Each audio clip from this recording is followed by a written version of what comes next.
साथियों नमस्कार, मैं राजेश शर्मा और आज सेव इंडिया न्यूज के मंच पर शिवेंद्र पंवार जी हैं। शिवेंद्र पंवार जी इंटरनेशनल जाट पार्लियामेंट के उत्तर प्रदेश के जनरल सेक्रेटरी हैं। शिवेंद्र जी, आपका बहुत बहुत स्वागत है सेव इंडिया न्यूज के मंच पर। बहुत बहुत धन्यवाद बड़े भाई शर्मा जी का। 29 मार्च को सकौती गांव में, मेरठ का सकौती गांव है और वहाँ हितकारी किसान इंटर कॉलेज है। हितकारी किसान इंटर कॉलेज में महाराजा सूरजमल जी की बड़ी विशाल प्रतिमा का इनॉग्रेशन होने जा रहा है और जिसका इनॉग्रेशन पंजाब के मुख्यमंत्री भगवंत मान जी करेंगे। इसके अलावा देश भर के कई राज्यों के जो बड़े पॉलिटिकल लोग हैं वो भी उसमें शिरकत करेंगे और बड़ी संख्या में वो प्रोग्राम आयोजित किया जाएगा। उसको लेकर बहुत सारी तैयारियां चल रही हैं पिछले लगभग एक महीने से। तो हम शिवेंद्र पंवार जी से बातचीत करेंगे क्योंकि आप इस प्रोग्राम के आयोजक भी हैं और इंटरनेशनल जाट पार्लियामेंट उत्तर प्रदेश के जनरल सेक्रेटरी भी हैं। शिवेंद्र जी, क्या तैयारियां हैं 29 मार्च की? सबसे पहले तो मैं आपका धन्यवाद करूँगा शर्मा जी और आपके चैनल का। Thank you. और आप निरंतर सभी लोगों को यहाँ एक तरह से आमंत्रित करते रहते हैं और ज़मीनी पृष्ठभूमि की आप पूरी जानकारी लोगों तक पहुँचाते हैं। जैसा कि आपने कहा कि आयोजन 29 मार्च, इस आयोजन के पीछे सिर्फ एक मूर्ति नहीं है, एक भावना है। जो भावना है जाट समाज की, वो भावना जो पिछले काफ़ी समय से, कहूँगा दशकों से, बड़ी चिंतन वाली स्थिति में थी। क्योंकि समाज में राजनीतिक हर तरह के लोग इसमें इन्वॉल्व रहते हैं, तो परिस्थितियाँ कुछ भी हों, थोड़ा सा गला मेरा दिक्कत भी कर रहा है, कोई नहीं। तो महाराजा सूरजमल जी और महाराजा रणजीत सिंह जो पंजाब प्रांत के थे, आप महाराजा सूरजमल जी जो हमारे, वो भरतपुर यानी कि राजस्थान से थे। ये दो राजा हमारे ऐसे थे जिनको आप शायद इतिहास में तो कम इनको लोगों ने दिखा पाया, लेकिन वाकई में सच्चाई है कि इनके विषय में अगर पढ़ने लगें तो इनकी वीर गाथाएं इतनी ज़्यादा हैं कि बंदा बैठे बैठे अपने आप को गौरवान्वित महसूस करेगा कि ऐसे लोगों की तरह में, ऐसे लोगों के समाज में उसने जन्म लिया। और रही बात तैयारी की, 29 मार्च का जो आयोजन है शर्मा जी, उसमें हमारा मुख्य उद्देश्य सिर्फ मूर्ति नहीं, राजस्थान, उत्तर प्रदेश, हरियाणा, दिल्ली, पंजाब, मध्य प्रदेश, उत्तराखंड और यहाँ तक कि महाराष्ट्र और गुजरात तक के जितने भी हमारे समाज के लोग हैं, उन सबको एक साथ इकट्ठे करने का प्रयास है। तो इस आयोजन में कितने अतिथि कितने होंगे, कौन कौन होंगे? जैसा कि आपने कार्ड देखा है, मुख्य अतिथि जो और विशिष्ट अतिथि जो हमारे हैं लगभग 10 से 12 हैं। बाकी सभी खाप के हमारे जो सरपंच हैं वो सभी इसमें आमंत्रित है और कुछ लोग और भी हैं जो राजनीतिक भी हैं, कुछ फिल्मी जगत के भी लोग हैं, कुछ खिलाड़ी भी हैं और व्यापारी वर्ग के भी बहुत सारे लोग इसमें हैं। और महिला वर्ग से भी जो हमारी बहन बेटियां जो बड़े अच्छे पदों पर कार्यरत हैं या जो अच्छी चीज़ों में, खेल जैसी चीज़ों में आगे निकल के आई हैं, उन सबको हमने आमंत्रित किया हुआ है इसमें। चूँकि हितकारी किसान इंटर कॉलेज के आप लंबे समय फादर राजकुमार पंवार साहब मैनेजर भी रहे हैं जी, अभी भी तो ये कैसे भाव आया मन में कि यहाँ महाराजा सूरजमल की प्रतिमा लगानी है? भाव की बात तो है जी, समाज का हिस्सा हूँ तो भाव तो हमेशा रहता है और ये मेरा सौभाग्य है कि मुझे ऐसे परिवार में जन्म मेरा हुआ।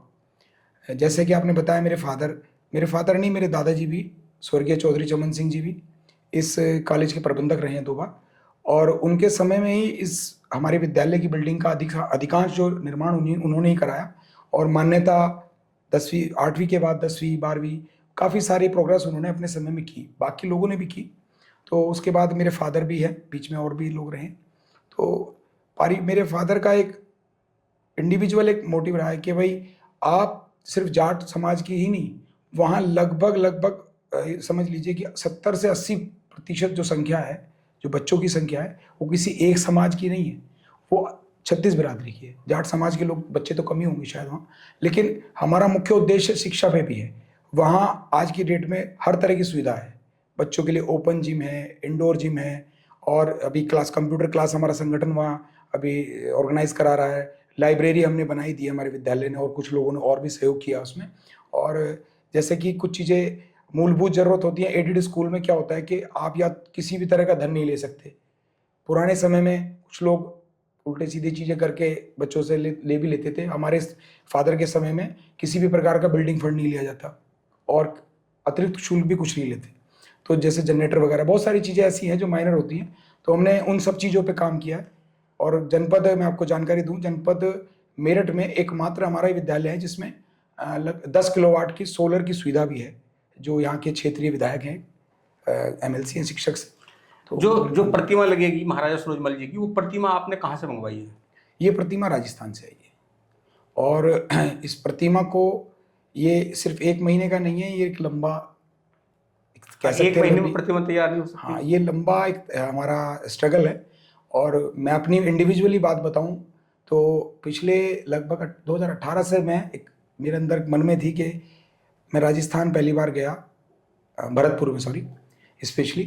तो मैंने जाके महसूस किया कि यार वाकई में कुछ है, इस भूमि में कुछ है।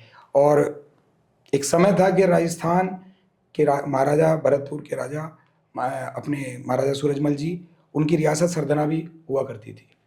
तो मैंने लोगों को देखा कि यार यहाँ लोग कमाते हैं। फिर मैं अपने परिवार को भी ले गया। परिवार को भी मैं कहूँ, सभी से अनुरोध करूँगा कि आप सिर्फ जाट ही नहीं, 36 बिरादरी के लोग भरतपुर और डीग जरूर जाएं। वो देखें उस किले को, वो देखें उन चीज़ों को जो वाकई में समाज के अंदर प्रेरणा देती है। कुछ लोगों ने ये आरोप लगाया कि महाराजा सूरजमल तो राजा थे, वो पूरे देश के लिए काम किया, उन्होंने पूरे समाज के लिए काम किया। उनका ये मलाल है कि इंटरनेशनल जाट पार्लियामेंट ने जाटों के अलावा दूसरों को आमंत्रित नहीं किया, जब भी करना चाहिए था। महाराजा तो देश के होते हैं, वो बड़े हैं, वो किसी एक जाति के नहीं हो सकते। जी जी जी, नहीं, ऐसा नहीं है। हमने 36 बिरादरी को आमंत्रित किया हुआ है। मेरे यहाँ गुजर भाई भी हैं, हमारे ठाकुर भाई भी हैं, ब्राह्मण भी हैं, और सभी समाज, यहाँ तक कि हमारे सैनी भाई हैं, माली भाई, जितने भी समाज के लोग, हमने सभी नॉन पॉलिटिकल लोगों को मंच देने का काम सिर्फ समाज के लोगों को दिया है। बाकी जितनी भी 36 बिरादरी के लोग थे, महाराजा सूरजमल किसी एक जाति के नेता थोड़ी ना, मतलब राजा थोड़ी ना थे। और वो तो आपको जानकारी होगी कि किशोरी देवी जी जो हमारी महारानी थी, और एक ब्राह्मण की कन्या थी एक, जिनका मुगलों ने एक बड़ा गलत, एक तरह से अपहरण कर लिया था उनका। तो किशोरी महारानी ने कहा कि भाई आप उस बेटी को बचाओ। उसने दरखास्त भेजी है कि कोई बचा सकता है तो सिर्फ भरतपुर का एक राजा है, वही बचा सकता है। तो एक छोटी सी बात के लिए छूट, मैं तो नहीं छोटी मानता वैसे इसको, क्योंकि बेटी का और बहन का, हमारे अस्तित्व का मामला था। तो उसके लिए दिल्ली पे चढ़ाई चढ़ दी और जीत के उस बेटी को वहां से स्वतंत्र कराया। तो ऐसा नहीं है, राजा, मेरा अपना मानना है, कोई भी राजा किसी एक जाति का हो सकता है। कुछ लोगों का ये कहना था कि वो तो महाराजा थे, राजा नहीं, महाराजा ही थे। तो जो कार्ड में उन्होंने नाम देखा कि कार्ड में पर्टिकुलर एक कास्ट के नाम है, जबकि सबके होने चाहिए थे, ऐसा लोगों ने कहा। मतलब मैं नहीं कह रहा, जो कार्ड छपा, जो चीफ गेस्ट हैं, विशेष अतिथि हैं, कि उसमें और कास्ट के लोग भी होने चाहिए थे। महाराजा तो वो तो महाराजा थे, वो सब के थे, किसी एक जाति के नहीं। नहीं, ये बात सच है। एक्चुअल में क्या होता है, जब आप किसी समाज के प्रतिनिधि के तौर पे काम कर रहे होते हैं या समाज के संगठन में काम कर रहे होते हैं, तो उसमें राजनीतिक लोगों को इन्वॉल्व करना, उसमें बहुत ज़्यादा आरोप प्रत्यारोप शुरू हो जाते हैं। मान लीजिए मैं किसी पूर्व विधायक, वर्तमान विधायक या किसी अन्य व्यक्ति को, किसी भी पार्टी के व्यक्ति को हम लोग आमंत्रित करते हैं, तो हमारे समाज का कम, वो राजनीतिक अखाड़ा ज़्यादा हो जाएगा, जिससे हम चाहते नहीं है। हमने समाज को कंसोलिडेट, इकट्ठा करने का काम करने का प्रयास कर रहे हैं इस काम को, और जिसमें भगवान ने चाहा तो सफलता मिलेगी। और कितने लोगों की व्यवस्था है आने की? लगभग आप लगातार घूम रहे हैं, कई राज्यों में लगातार प्रचार प्रसार कर रहे हैं। देखिए, महाराष्ट्र जैसे राज्य, शायद आपको जानकारी है या नहीं है पता नहीं, महाराष्ट्र जैसे राज्य में जहाँ हमारे लगभग 28 गांव हैं जाट समाज के, नासिक और औरंगाबाद में, तो वो लोग हैं जो महाराजा सूरजमल जी की सेना के सैनिक हुआ करते थे। और ये उस समय की बात है जब पानीपत का युद्ध, जब मराठे हार गए थे, तो महारानी किशोरी देवी के नेतृत्व में उनकी महिलाएं, बेटियां, बहुएं, सब लोग रहे थे। उनका उपचार, उनके घायल सिपाहियों का उपचार, तो महाराजा साहब ने उस समय उन परिवारों को सुरक्षित वापस पूरी देखरेख के साथ महाराष्ट्र भेजा था मराठों के पास। तो हमारी एक टुकड़ी उनके साथ गई थी।